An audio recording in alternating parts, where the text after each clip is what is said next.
I am Lillian, 34 years old, and my own father looked me in the eye and told me my life savings were gone because he gave them to someone more deserving. Before I tell you about the moment my grandmother silenced the entire room and changed my life forever, I want to know where you are listening from. Let me know in the comments section below. Now, let me take you to that dinner table. The silence was the first thing I noticed. It wasn't a peaceful silence. It was heavy, suffocating, the kind of silence that presses against your eardrums before a thunderstorm breaks. We were sitting in my parents' dining room, the one with the imported Italian chandelier that cost more than my first car. My father, Robert, was at the head of the table, swirling a glass of Cabernet. He looked calm. That was the thing about my father, he could destroy your world while checking the legs on a vintage wine. I had just asked a simple question. A question that shouldn't have caused a war. Where is my money, Dad? He didn't even look up from his glass. He just took a slow sip, savored it, and set the glass down with a soft clink that echoed like a gunshot in the quiet room. We spent it, Lillian, he said, his voice smooth, devoid of any guilt. We used your savings on someone better. Someone more deserving. I felt the blood drain from my face. My hands, resting on the white linen tablecloth, started to shake. I opened my mouth but the words got stuck in my throat. Better than me. I finally whispered. That was when the chair at the other end of the table scraped loudly against the hardwood floor. My grandmother, Eleanor, my father's mother, stood up. She is 78 years old, but in that moment, she looked 10 feet tall. Her eyes, usually soft and blue, were like steel. She didn't look at me. She looked straight at her son. Name that someone, she demanded, her voice low and dangerous. Right now. The air left the room. My father's arrogance faltered for a split second. But to understand why this moment was so explosive, to understand why my grandmother's hands were trembling with rage, you have to understand what happened 2 weeks before that dinner. You have to understand the hope I had, and how brutal the betrayal actually was. It started on a Tuesday. I remember because it was raining. I was standing in front of a house on Elm Street. It wasn't a mansion. It was a Victorian fixer-upper with peeling paint, a sagging porch, and a jungle of weeds where the garden used to be. But to me, it was beautiful. I'm a landscape architect. I spend my days designing perfectly manicured gardens for wealthy clients, but I lived in a cramped apartment where I couldn't even keep a basil plant alive because there was no light.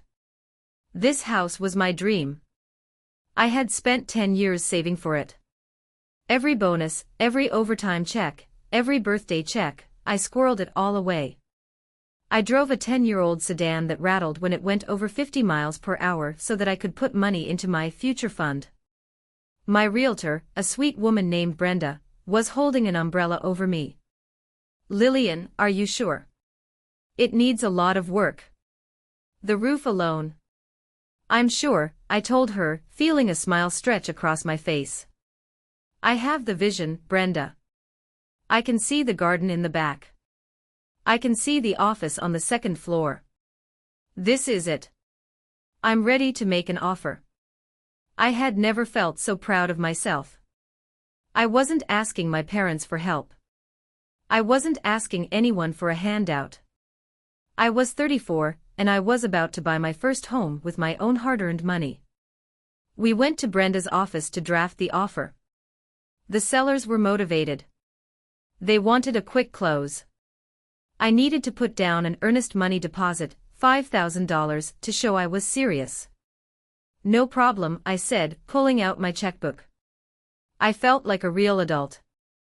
A successful, independent woman. I wrote the check. I handed it over with a flourish. 2 hours later, I was back at my desk at work, sketching a pergola design for a client, when my phone rang. It was Brenda. Her voice sounded tight, uncomfortable. Lillian, she said. I'm so embarrassed to tell you this, but the check bounced. I laughed. Actually laughed. That's impossible, Brenda. There must be a system error. I have over $80,000 in that account. 5,000 is nothing. I ran it twice, she said gently. It says insufficient funds. Maybe you should call your bank. My stomach dropped. A cold sweat prickled on the back of my neck. Okay. Okay, let me call them right now. I'm so sorry. I'll fix this. I hung up and immediately dialed the number for the family investment fund. Let me explain how our finances worked. When I was 24, my father sat me down. He gave me a speech about generational wealth and smart investing.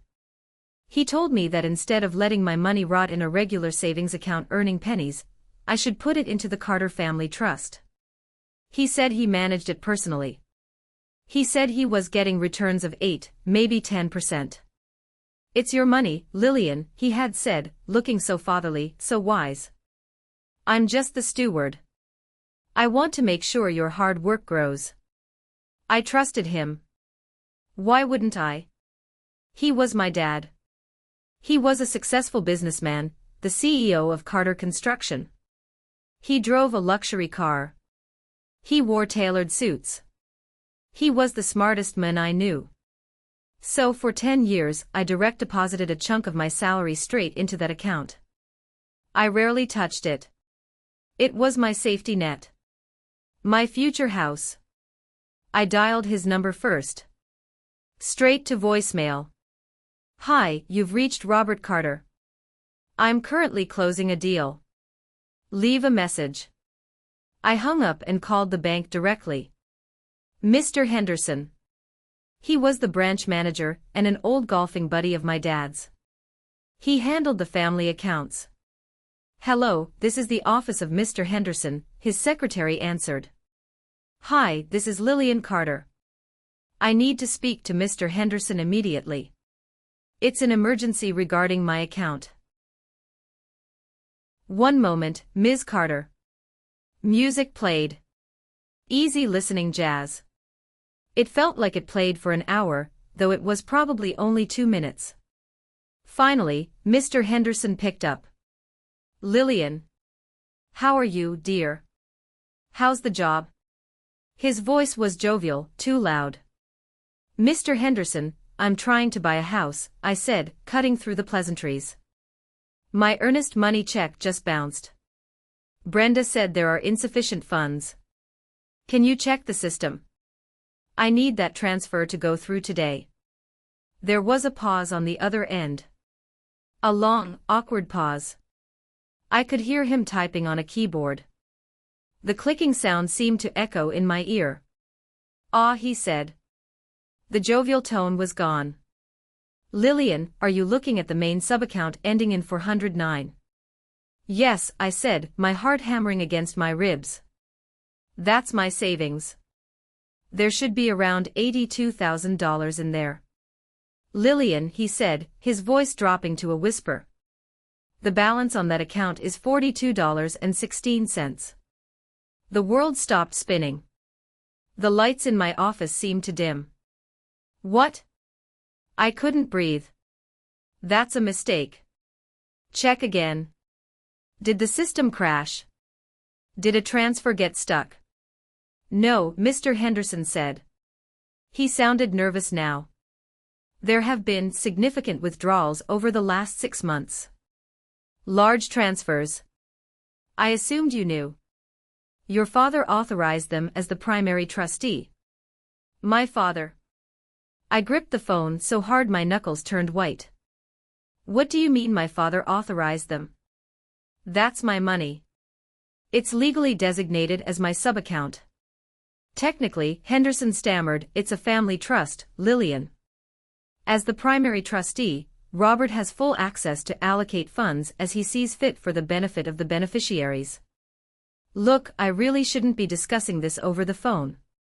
You need to talk to him. Mr. Henderson, I said, my voice shaking with a mix of panic and rage. Where did the money go? Tell me. I can't disclose the destination accounts without Robert's permission.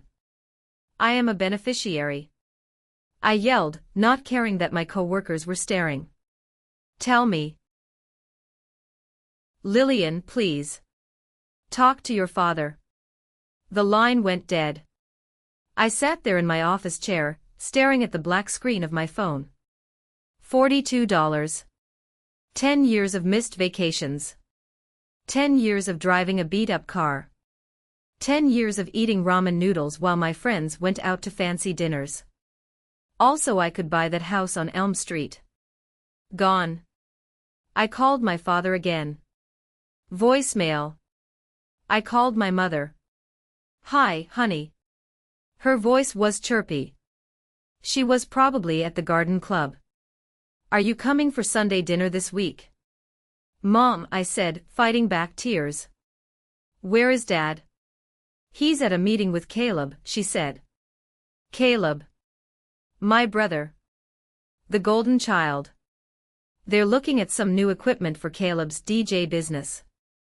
Or maybe it was the photography studio. He has so many ideas, that boy. Mom, my money is gone, I said. My entire savings account. The bank says Dad took it. There was silence on the other end. Not a shocked silence. A guilty silence. Oh, Lillian, she sighed, her tone shifting from chirpy to dismissive. Don't be so dramatic. We didn't take it.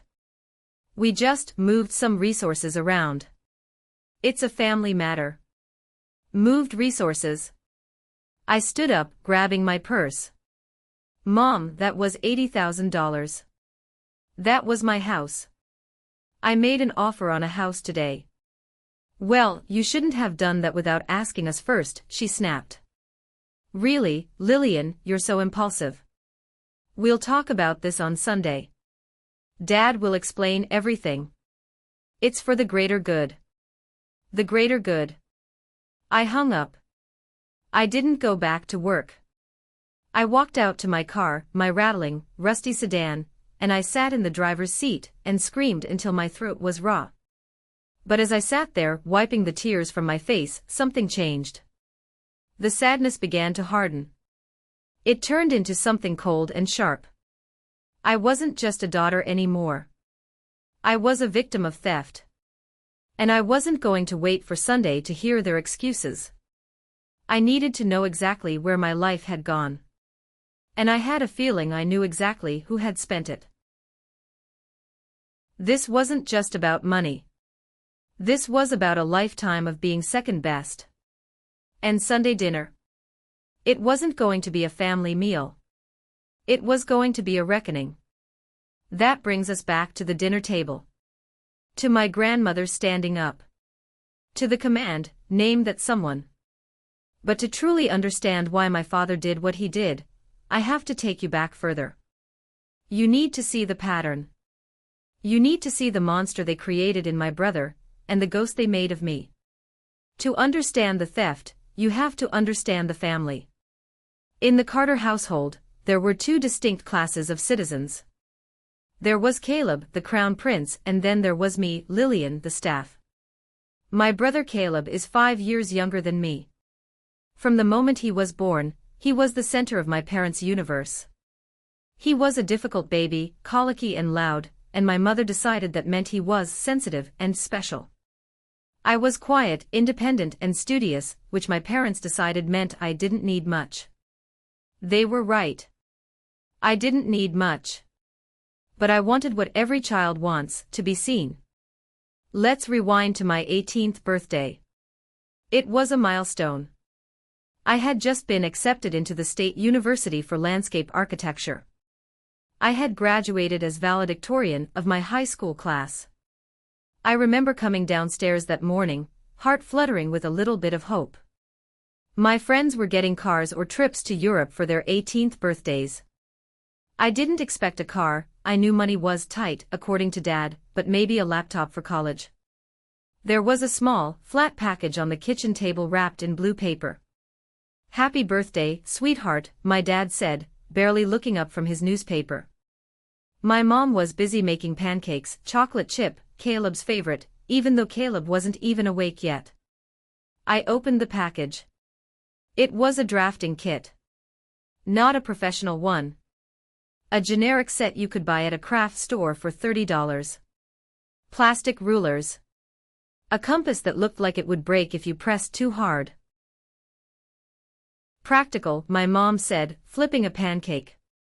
Since you're going to be drawing all those gardens, we thought you could use a head start.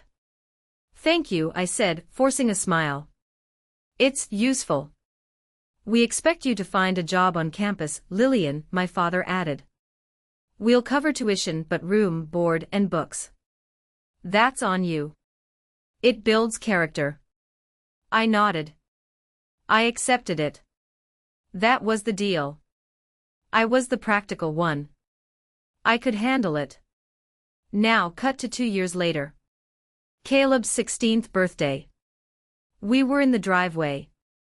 It was a sunny Saturday. I was home from college for the weekend, tired from working double shifts at a coffee shop to pay for my textbooks.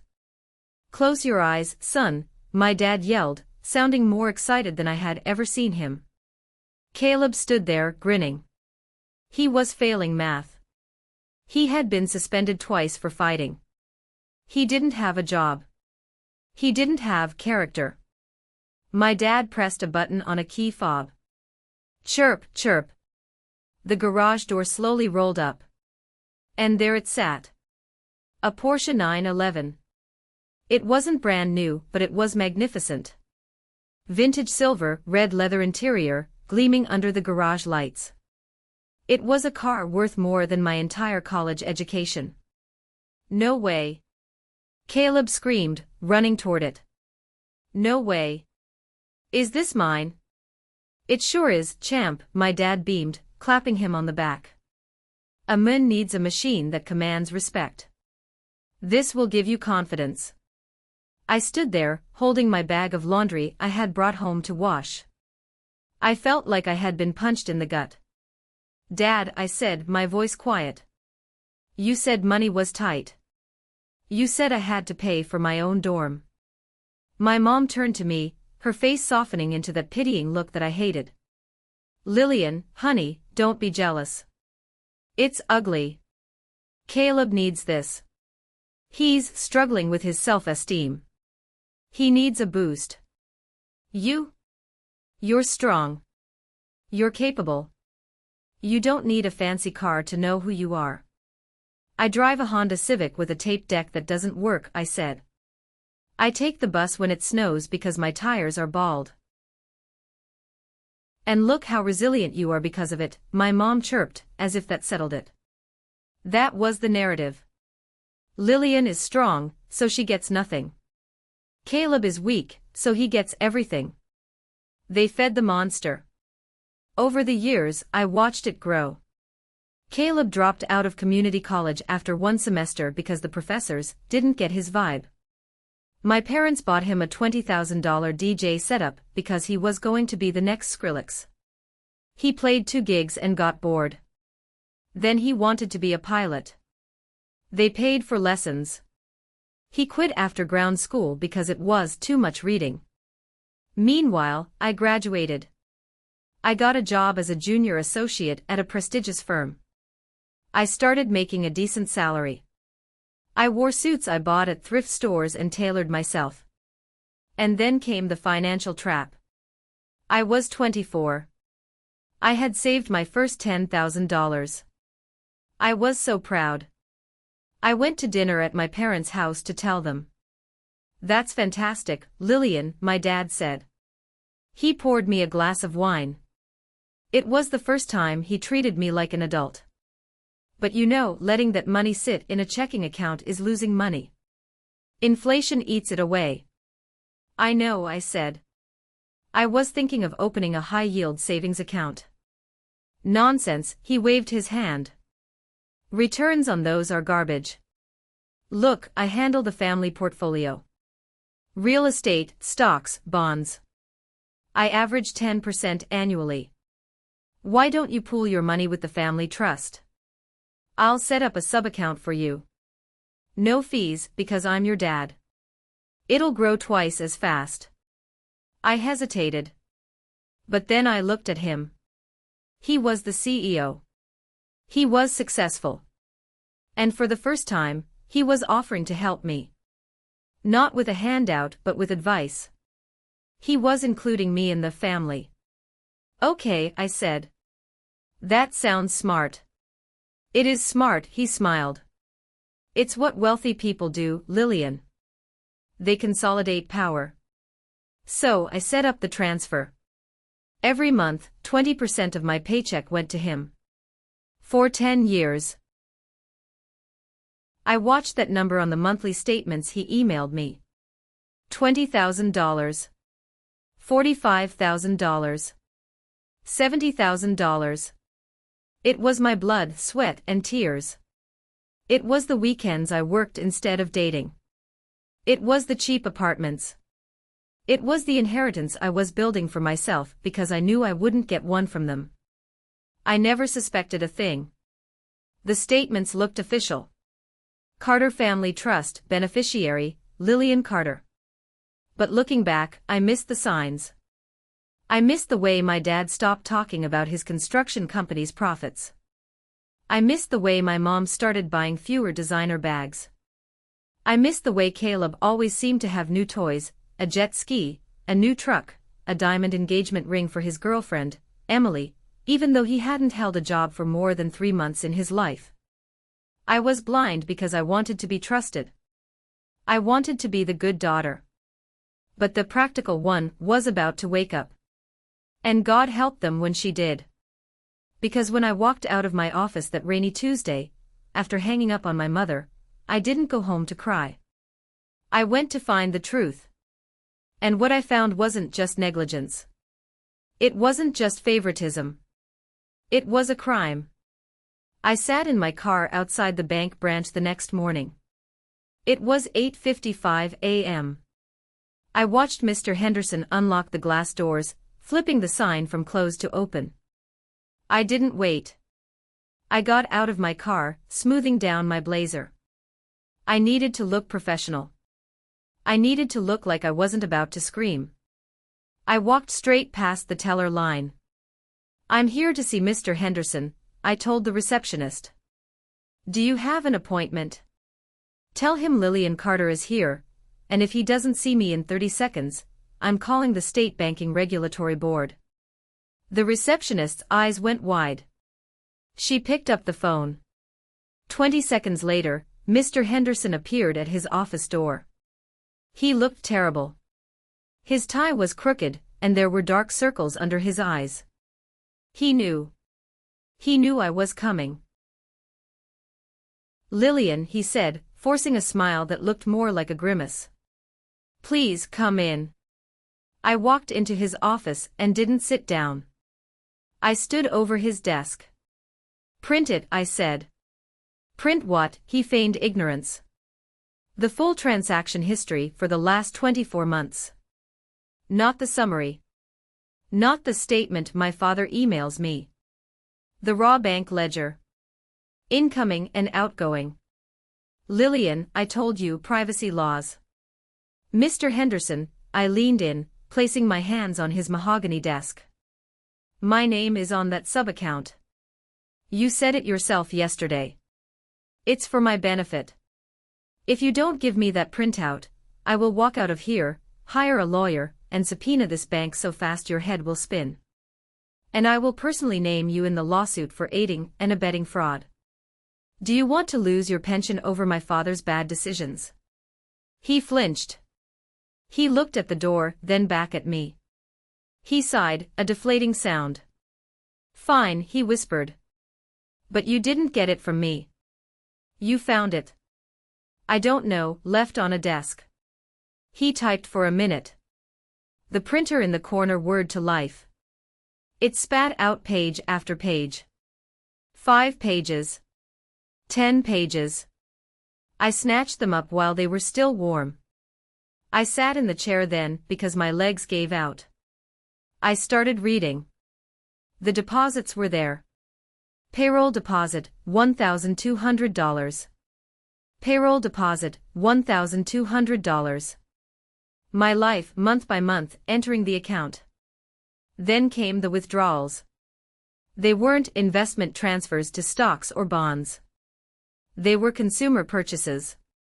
February 14th, wire transfer, Tiffany & Company, $8,500. Caleb's engagement ring for Emily. 03/02, debit, Royal Caribbean Cruises, $4,200. My parents' anniversary trip. April 15th, payment, DraftKings, $500. April 16th, payment, DraftKings, $1,200. April 17th, payment, DraftKings, $2,500. My stomach churned. Gambling. Someone was gambling with my house money. And then, the big one.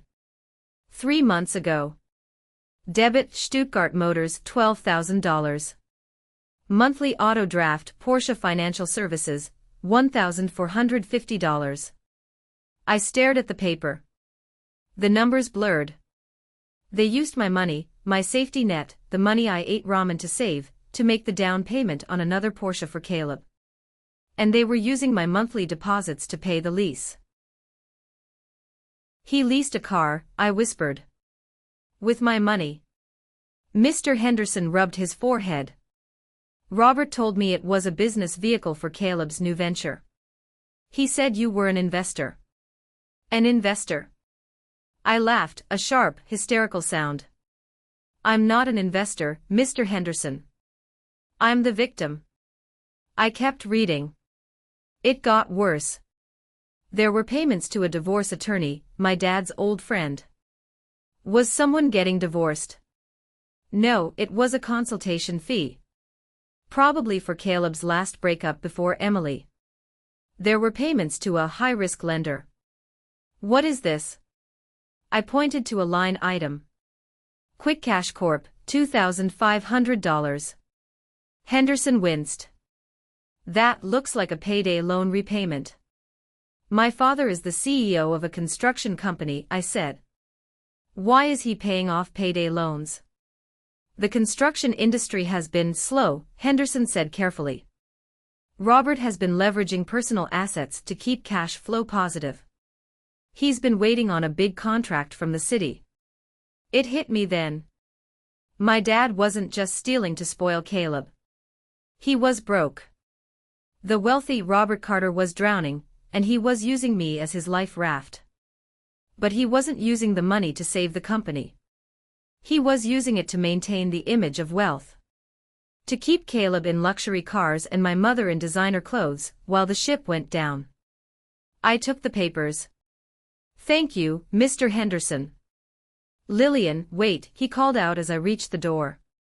He's going to be furious. Good, I said. I went back to my car. My phone buzzed. It was my mother again. Text, Dad is really upset that you upset Mr. Henderson. You need to apologize. We are family. We help each other. I stared at the screen. The gaslighting was almost impressive. We help each other. No. I helped them. They ate me alive. I decided right then that I wasn't going to confront them yet. Not until I had everything. This wasn't just about the bank account anymore. If they were this desperate, what else had they done? I needed legal advice. Real legal advice. I called Sarah. Sarah was my college roommate, the one who saw me eating peanut butter sandwiches for dinner while my brother drove a sports car. She was now a forensic accountant and a vicious lawyer. Sarah, I said when she picked up. I need you. It's bad. How bad? She asked. My dad stole 80 grand. And that's just what I know about. Meet me at my office in an hour, she said. Bring everything. I drove to Sarah's office. As I drove, I saw a billboard for Carter Construction. Building the future, it said. I felt a surge of nausea. They had built their future by demolishing mine. But as I merged onto the highway, a new thought occurred to me. My grandmother. Eleanor. She owned the land the company sat on. Everyone knew that. But everyone also treated her like she was a senile old woman who just drank tea and knitted. My dad always rolled his eyes when talking about her. "She's out of touch," he'd say. But was she? Grandma Eleanor had always sent me birthday cards with $50 cash, hidden from my dad. She was the one who whispered, "Work hard, Lily," when I was a kid. If I was going to go to war with my father, I needed an army. Or at least, I needed a general. I gripped the steering wheel. I was going to burn it all down. But first, I needed to make sure I wasn't standing in the fire when it started. Sarah's office was cold and smelled of expensive coffee. She spread the bank statements across her glass desk, her eyes scanning the lines like a Terminator. "This is textbook embezzlement," she said, tapping a red pen on the DraftKings charge. "But because it's a family trust and he is the trustee, the law is murky. He has discretion. We have to prove he breached his fiduciary duty. We have to prove these expenses did not benefit the beneficiary, you." "Buying my brother a Porsche doesn't benefit me," I said dryly. "Agreed. But a judge might take years to decide that. We need a smoking gun. Something that proves criminal intent, not just bad management." Sarah looked up at me. "Is there anything else? Any other accounts?" "I don't think so. Lillian," she said seriously. "If he's this desperate, paying off payday loans, he's looking for cash everywhere. Have you checked your credit report lately?" I froze. "No." "Why?" "Check it. Now." I pulled out my phone and opened the Credit Karma app. It took a moment to load. When it did, I gasped. My score, usually a pristine 800, was 620. What the? I scrolled down to the open accounts section. There was my student loan, paid off. My credit card.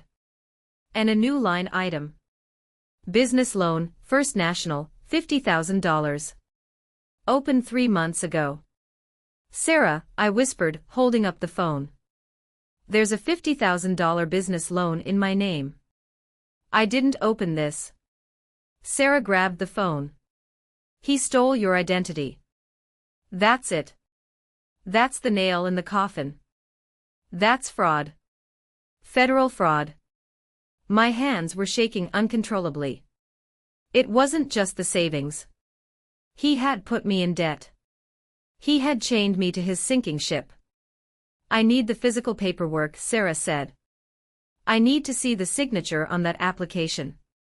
If we can prove he forged it, we have him. Can you get into his office?" I thought about it. My parents were going to the chaotic spring gala at the country club tonight. It was a black tie event. They would be gone until midnight. "Tonight," I said. "I have a key." That night, I drove to my childhood home. It was dark, the massive house looming like a haunted castle.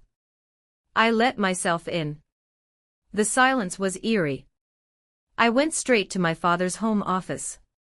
It smelled of cigars and leather. I turned on the desk lamp and started digging. I opened the filing cabinet. Tax returns. Caleb's medical records. House deed. I found a folder labeled Lillian, Miscellaneous. My heart hammered in my throat. I opened it. And there it was. The loan application. Borrower, Lillian Carter. Co-signer, Robert Carter. And at the bottom, my signature. But it wasn't my signature. The loops were too big. The C in Carter was slanted the way my dad wrote it, not the way I did. He had tried to copy it, but he had failed. I took a picture. Then I took the original document. I kept digging. I found more. I found a letter from the bank threatening foreclosure on the main house. They were 3 months behind on the mortgage. "Oh my God," I whispered. "They're broke. They're completely broke. They were putting on a show for the neighbors, for Caleb, for the world, while spending my money to keep the lights on. I took photos of everything. The foreclosure notice. The overdue notices for the country club dues. The lease agreement for Caleb's Porsche. I packed it all into my bag. I felt sick. I felt violated. But mostly, I felt powerful. I had the ammunition. The next morning, Saturday, I went to see Grandma Eleanor. She lived in a detached cottage on the edge of the family estate, technically part of the property, but far enough away that my dad didn't have to see her every day. She was in her garden, pruning roses. She looked fragile in her oversized sun hat, but when she saw me, her eyes snapped into focus. "Lillian," she said. "You look like you've seen a ghost. Or killed one." "Grandma," I said. "We need to talk." We sat in her small kitchen. I didn't sugarcoat it. I laid the bank statements and the forged loan application on her lace tablecloth. "Dad stole my money," I said. "All of it. $80,000. And he took out a loan in my name for $50,000 more. He spent it on Caleb's car and gambling debts." Grandma Eleanor picked up the papers. Her hands, usually shaky with age, became steady. She put on her reading glasses. She read every line. She didn't say a word for 10 minutes. The ticking of the grandfather clock was the only sound. When she finished, she took off her glasses and placed them gently on the table. She looked out the window toward the main house, the house my father lived in. "He always was a weak man," she said softly. "I hoped he would grow out of it. I hoped your mother would balance him. But she just enabled him." She turned to me. "You are the only one in this family with a backbone, Lillian. Like your grandfather." "Grandma, I'm going to the police," I said. "I have to. Sarah says." "No," Eleanor cut me off. "Not yet." "Why? Are you protecting him?" I felt a flash of betrayal. "No, child," she stood up. A cold smile played on her lips. "The police are messy. Courts take years. If you want justice, you need to hit him where it hurts. His ego. His reputation. His power." She walked over to a small safe in the corner of the room. She spun the dial and pulled out a thick leather binder. "Sunday dinner is tomorrow," she said. "Bring your papers. Bring your evidence." "I will bring this." "What is that?" I asked. "This," she patted the binder, "is the sledgehammer." She looked at me, and for the first time in years, I saw the woman who had helped my grandfather build a construction empire from nothing. "He thinks he's the king," she whispered. "Tomorrow, we remind him that he's just the jester." I left her cottage with a plan. The fear was gone. I was ready for the dinner. I was ready to face the man who raised me and the man who robbed me. Sunday arrived with a deceptive calm. The sky was blue. Birds were singing. But inside my chest, a storm was raging. I dressed carefully. I wore a sharp black blazer and tailored trousers. I didn't look like the practical Lillian, who wore oversized sweaters. I looked like a businesswoman. I looked like Sarah. I arrived at the main house at 6 p.m. sharp. My mom opened the door. "Lillian. You made it. I'm so glad you decided to stop being, well, difficult." She tried to hug me. I stepped back. "Hello, Mother."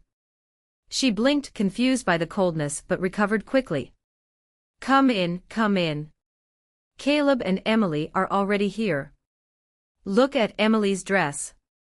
Isn't it stunning?" I walked into the dining room. The table was set with the good china. Caleb was lounging in his chair, showing Emily something on his phone. "Sup, sis," Caleb grunted. He didn't stand up. "Heard you had a meltdown about money. Chill out, right?" "Hello, Caleb," I said, my voice steady. Nice watch. New? He looked down at the bulky gold watch on his wrist. Yeah. Dad got it for me. A closing bonus, he said. For helping with the business vibe. I felt a vein throb in my temple.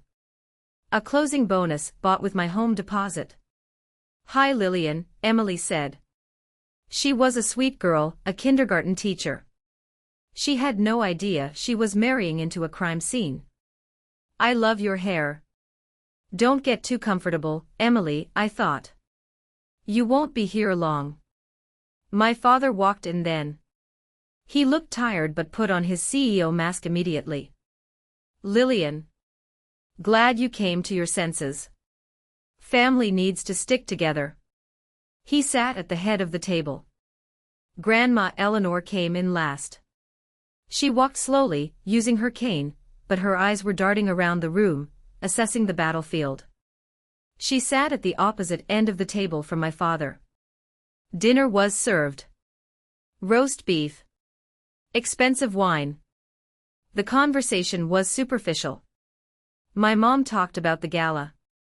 Caleb talked about his vision for a chain of luxury nightclubs he wanted to open. I just need, like, 100 grand seed money, Dad, Caleb said, stuffing his face. I have the connections. It's a sure thing. We'll look into the accounts, son, Dad said, swirling his wine. We have to be strategic. That was the trigger. Strategic. I said. I put my fork down. The metal hit the china with a sharp clink. The table went quiet. Is that what you call it? I asked, staring at my father. Strategic. Stealing $82,000 from your daughter to pay for gambling debts and a Porsche. Is that strategy? Lillian. My mother gasped. Not at the table. Enough, my father said, his voice dropping an octave. We discussed this. It was a reallocation of assets. Stop acting like a child. A child. I stood up. I reached into my bag and pulled out the folder. A child doesn't check the bank ledgers, Dad. But I did. I threw the papers onto the center of the table. They fanned out, sliding across the roast beef platter. The bank statements. The Porsche lease. The DraftKings history. I know about the gambling, Caleb, I looked at my brother. His smug grin vanished. $30,000 in 6 months. On sports. I was winning it back, Caleb stammered. And you, I turned to my father. You stole my salary to pay for his car. And then. I pulled out the photo of the loan application. Then you forged my signature to borrow $50,000 more. I held the photo up for Emily to see. That's a felony, Emily. Your future father-in-law committed federal identity theft. And your fiancé. His business is just burning my money. Lillian, stop this. My mother shrieked. You are ruining dinner. I'm ruining dinner. I laughed. You ruined my life. You stole my house. I was trying to buy a home, and you stole it. We spent it on someone better. My father slammed his fist on the table, the wine glass jumping. The line slipped out. The truth. Excuse me. I whispered. We used it on someone more deserving, he shouted, his face red. Caleb has potential. He has charisma. You're a worker bee, Lillian. You'll always be fine. You can earn it back. Caleb needed a platform. He represents the family name. I made an executive decision. There it was. The ugly, naked truth. I wasn't worth investing in because I wasn't the golden boy. Better than me. I said, tears finally stinging my eyes. I worked double shifts. I graduated top of my class. I handle my own life. And he is better. He's a man, my father roared, losing all control. He carries the Carter legacy. You just carry a sketchbook. The cruelty hung in the air. Even Caleb looked shocked. Emily was covering her mouth with her hand. Then the chair scraped. Grandma Eleanor stood up.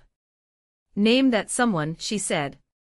Her voice wasn't loud, but it cut through the shouting like a knife. "You said you spent it on someone better. Name him. Right now." My father looked at his mother. "Mom, stay out of this. You don't understand business." "I don't understand business." Eleanor walked slowly toward him. She reached into her knitting bag and pulled out the thick leather binder she had shown me. She slammed it down on the table, right on top of his wine glass. The glass shattered, red wine spilling like blood across the white tablecloth. "I founded this company with your father in 1975, she said, her voice rising. "I mixed the concrete. I did the payroll. And when your father died, do you know what his will said?" "He left the company to me," my father said, but his voice wavered. "He left the title to you," Eleanor corrected him. She opened the binder. "He left the shares to me." She pulled out a yellowed document. "A stock certificate. I own 60% of Carter Construction," Eleanor declared. "Voting shares. I let you play CEO because I was tired. I let you pretend you were the boss because I thought it would make you a man. But I see now that was a mistake." My father's face turned pale gray. "Mom, what are you doing?" "I am exercising my rights as the majority shareholder," Eleanor said. She looked him dead in the eye. "You are incompetent. You are a thief. And as of this moment, you are fired." The silence that followed was absolute. "You can't fire me," my father whispered. "I'm the CEO." "Not anymore," she said. "I'm calling the board in the morning. And unless you want me to hand this," she pointed to my evidence of the forgery, "to the district attorney, you will do exactly what I say." My mother started crying. "Eleanor, please. He's your son. And she is my granddaughter," Eleanor yelled, pointing at me. "And she is twice the man he is." She turned to me. "Lillian, how much?" 82,000 in savings, I said, my voice shaking. "Plus 50,000 in the fraudulent loan." Eleanor turned back to Robert. "You have 48 hours to liquidate your assets. Sell the boat. Sell the watches. Cash out your 401k. I don't care. You will put every penny back into her account. If you are $1 short, I call the police myself." She looked at Caleb. "And you?" Caleb shrank in his chair. "Give me the keys," she held out her hand. "What?" "The Porsche. The keys. Now." Caleb looked at Dad. Dad looked at the table, defeated. Caleb reached into his pocket and slid the keys across the table. Grandma Eleanor picked them up and handed them to me. "Collateral," she said. "Until you are paid in full." The sound of a wine glass shattering is distinct. But the sound of a family shattering, that's silent. After Grandma Eleanor handed me the keys, the room felt like a vacuum. My father was slumped in his chair, staring at the spreading stain of red wine on the tablecloth. He looked small. For 30 years, he had been the giant in my life, the voice of authority. Now, he was just an old man who had been caught stealing from his own child. "Mom," he croaked. "You can't do this. The company, the reputation." "The reputation?" Grandma Eleanor scoffed. She remained standing, leaning on her cane like a scepter. "You haven't paid the vendors in 3 months, Robert. I checked the books this morning. You're running my husband's legacy into the ground to pay for." She waved a hand at the luxury around us, this charade. My mother, Margaret, wiped her eyes. Her mascara was running. "We did it for the family, Eleanor. We just wanted Caleb to have a good start. A good start? I spoke up.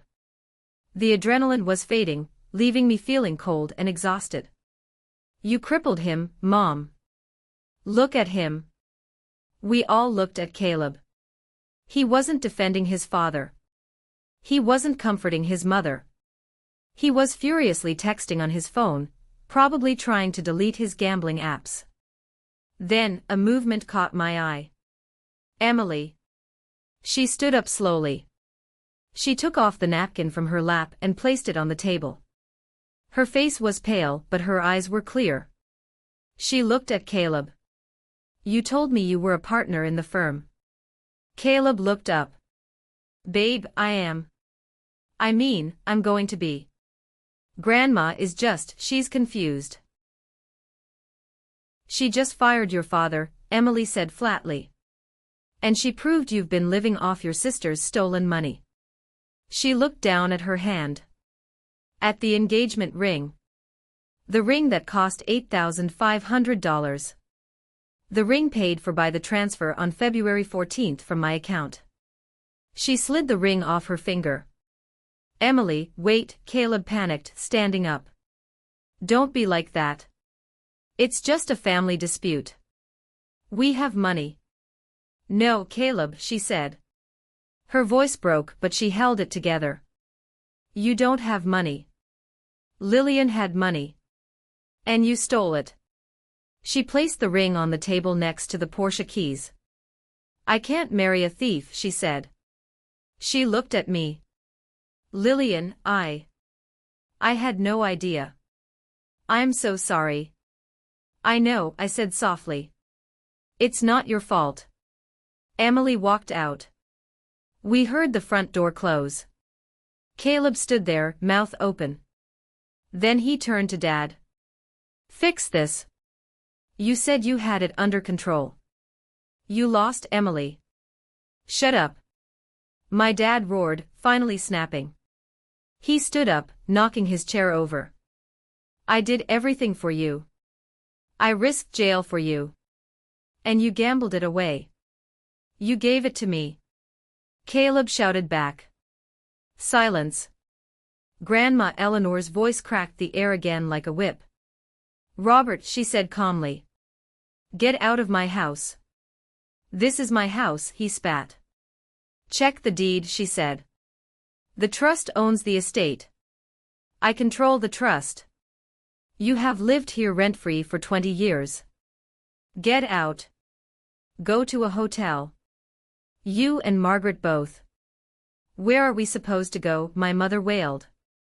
I hear the Motel 6 is affordable, Eleanor said. It will help you save money to pay Lillian back. She turned to me. Come, Lillian.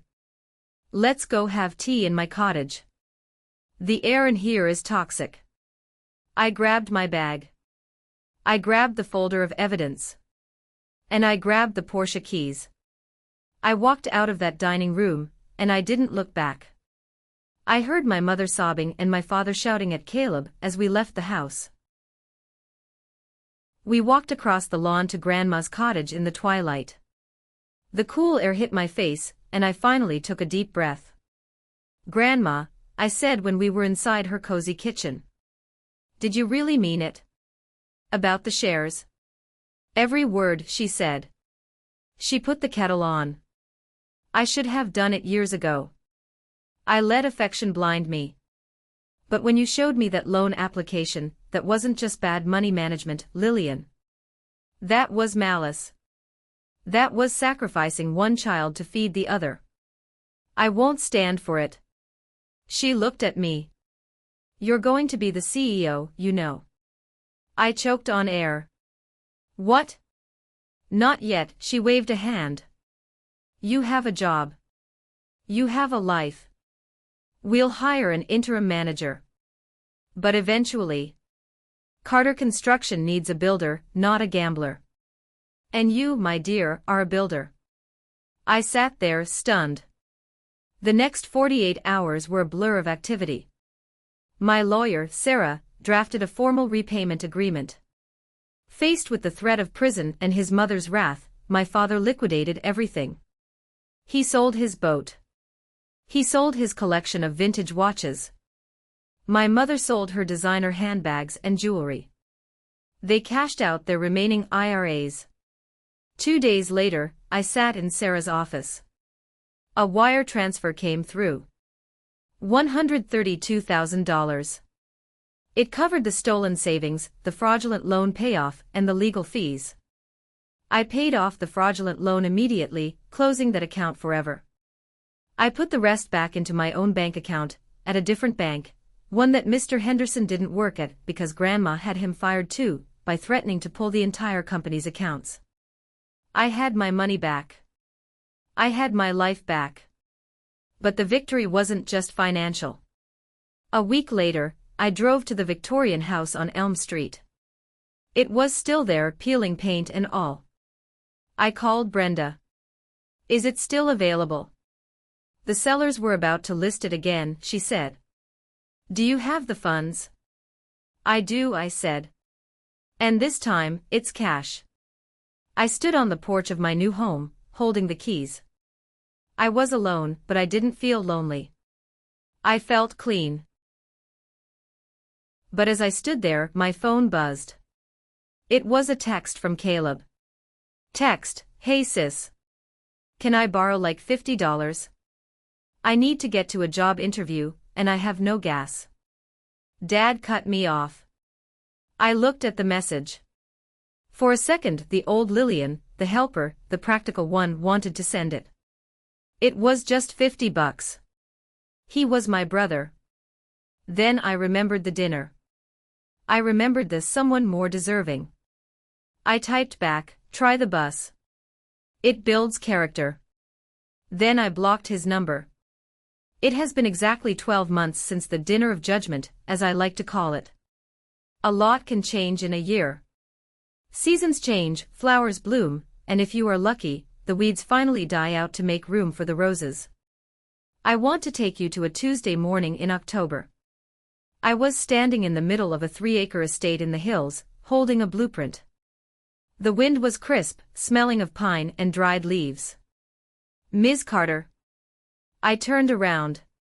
It was Mr. Sterling, a man whose real estate portfolio is worth more than the GDP of a small country.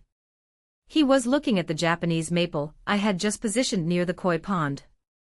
"It's perfect," he said, nodding. "You have a vision, Lillian.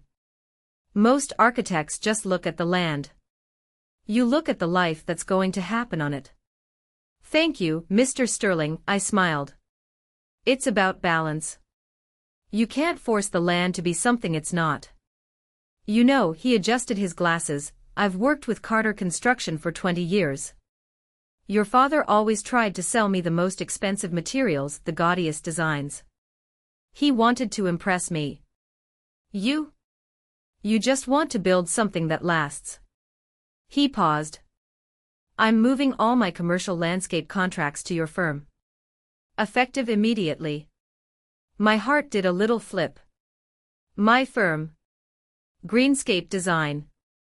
I opened it 6 months ago with the money I recovered, plus a small business loan that I, Lillian Carter, qualified for all by myself with my restored credit score. "I won't let you down," I said, shaking his hand. "I know you won't," he said. "I heard your grandmother appointed a new CEO for Carter Construction. A grim reaper named Marcus." I laughed. "Marcus isn't a grim reaper. He's a forensic accountant turned operations manager. Grandma hired him to stop the bleeding." "Well," Sterling chuckled. "He's terrifying. And efficient. The company might actually survive. Unlike your father's reputation." That was the reality of the last year. The fallout didn't stop at the dinner table. When Grandma Eleanor fired my father, she didn't just take his title, she took his shield. News travels fast in our town. The retirement of Robert Carter was officially spun as a health matter, but everyone knew. You can't hide a liquidation sale. My parents sold the mansion. They sold the boat. They sold the vacation home on the lake. They moved into a 2-bedroom condo on the other side of town. It's a nice place, really. Perfectly adequate. But for a man who used to define his worth by the square footage of his living room, it must feel like a prison cell. Grandma Eleanor put them on what she calls a survival allowance. It's enough for groceries, utilities, and basic needs. No country club dues. No designer suits. No $200 bottles of wine. I visit Grandma every Sunday. We drink tea in her garden. She tells me about the company restructuring. She tells me that for the first time in a decade, Carter Construction is actually profitable, because they aren't siphoning revenue to fund my brother's hobbies. Speaking of Caleb, I hadn't seen him since he handed me the Porsche keys. I sold that car, by the way. I got a great price for it. I put that money directly into my mortgage principal. Every time I walk through my front door, I thank the Porsche 911 for paying for my kitchen renovation. But I saw Caleb last week. And this is where the story gets complicated. I was at the local hardware supply store, picking up some pavers for my own backyard. I was loading them onto a cart, heavy, gray stones, when I saw a flash of orange. It was an employee in an orange apron, struggling with a pallet of lumber. He looked thinner. His hair wasn't styled with expensive gel. He looked tired. It was Caleb. I froze. Part of me wanted to run. Part of me wanted to gloat. But I just stood there. He turned and saw me. He stopped. He wiped sweat from his forehead with the back of his glove. "Hey," he said. His voice wasn't arrogant anymore. It sounded rough. "Hey," I said. "Working hard?" "Yeah." He looked at the lumber. "Grandma got me the job. She knows the owner. Said if I want to eat, I have to lift." He looked at my cart. "Building a patio?" "Yeah." "Finishing the garden?" There was an awkward silence. The old Caleb would have asked for money. The old Caleb would have made a joke about how I should hire someone to do the heavy lifting. "Lillian," he said, looking at his boots. I saw the article in the local paper. About your new firm. Winning that design award. Thanks. Dad was pissed. Caleb let out a dry laugh. He threw the paper in the trash. But I fished it out. I read it. He looked up at me, and his eyes were red-rimmed. "You're really good at this stuff. Like, actually talented." I felt a lump in my throat. "I always was, Caleb. You just never looked." "I know," he said. "I'm sorry. About the money. About Emily. About everything." "How is she?" I asked. "She's gone," he shrugged. "Moved to Chicago. I don't blame her. Who wants to marry a guy who lives on his grandma's couch and stacks wood for minimum wage?" "It's an honest living, Caleb," I said. "There's no shame in sweat." "I'm starting to learn that," he said. "My back kills me every day. But at least when I buy a beer on Friday, I know I paid for it." The manager yelled from the loading dock. "Carter. Let's move it." "Gotta go," Caleb said. He picked up the end of the pallet. "See ya, Lil." I watched him walk away. He wasn't the golden child anymore. He was just a guy trying to figure out how to be a man 10 years too late. But for the first time, I didn't hate him.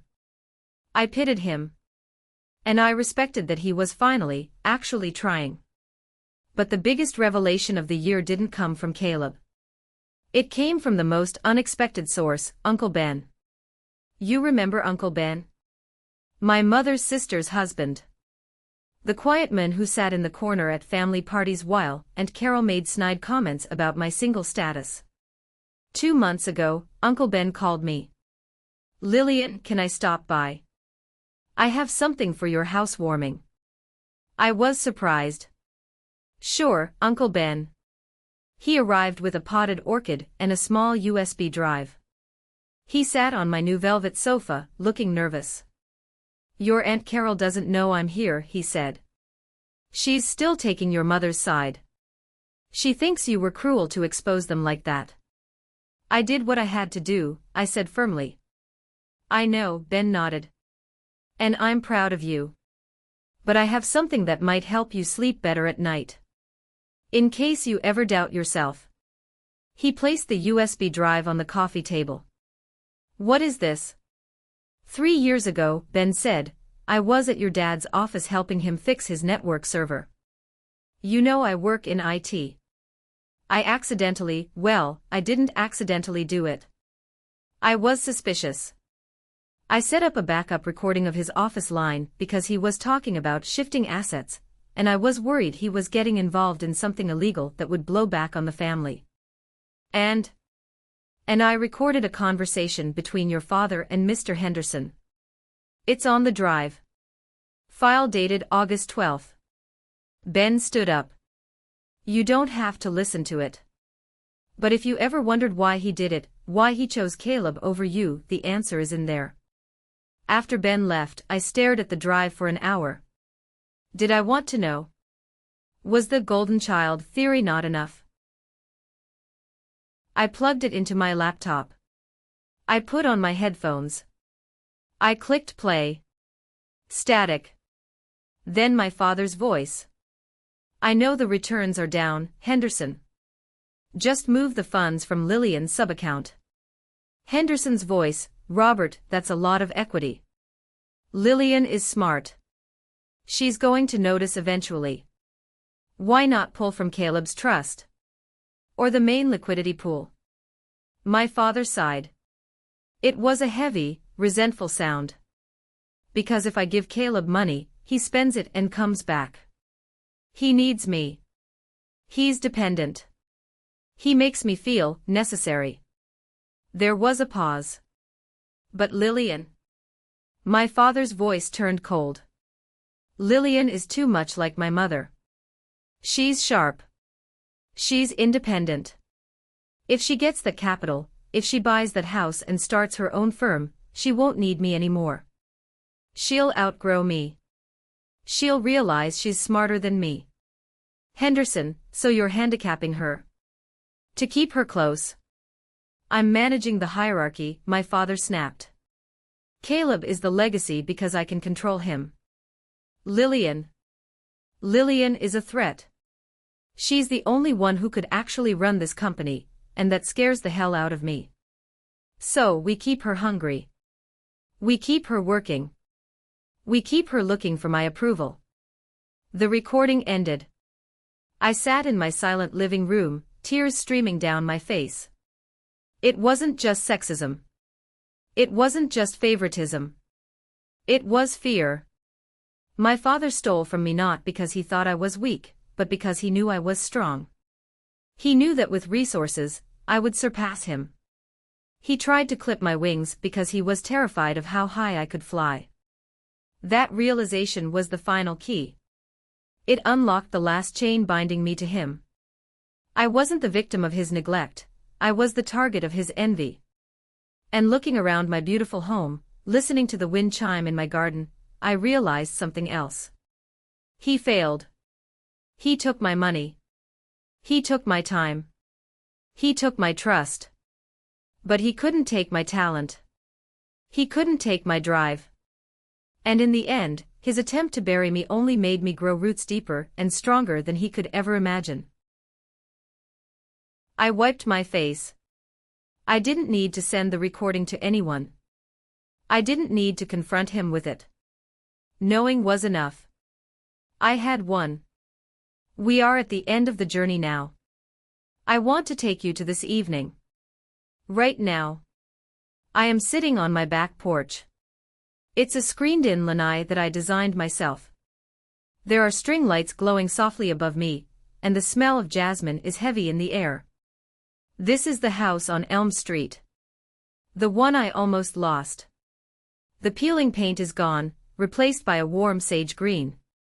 The weeds are gone, replaced by hydrangeas and ferns.